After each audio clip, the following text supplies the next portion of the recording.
are not, if I heard your question correctly, we're not in regular contact with the regime. I think is that what you said. I mean, we do talk to our broadcast partners there.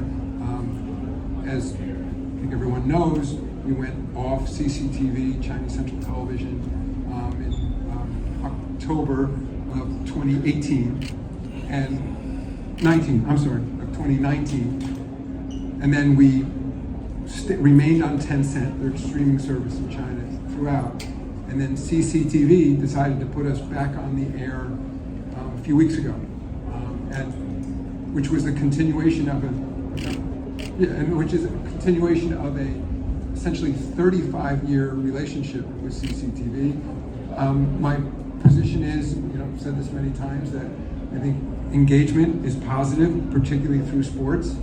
I think to keep people safe and prosperous, that using sports as a platform to keep people around the world talking is critically important. At the same time, I don't think it's inconsistent with our values for our game to be broadcast in China and 200 plus other countries in the world. So that's where things stand. We are not immune from the geopolitical forces that I read and hear about on a daily basis.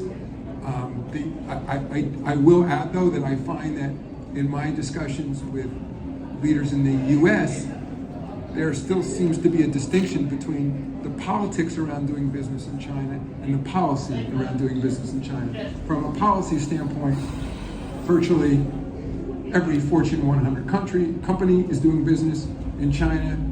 We have an enormous, humongous trade relationship with China. So I've said virtually all the phones in this room, the clothes you're wearing, the shoes you're wearing are made in China.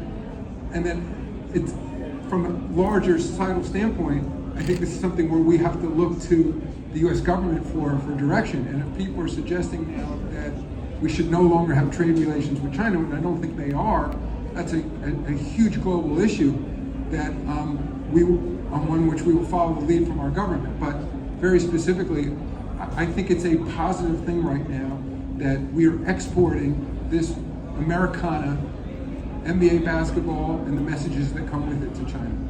On the left? Between 19 and the present day, do you have a sense, ballpark, of the aggregate loss to teams in the league? As I said before, it's been in the hundreds of millions of dollars.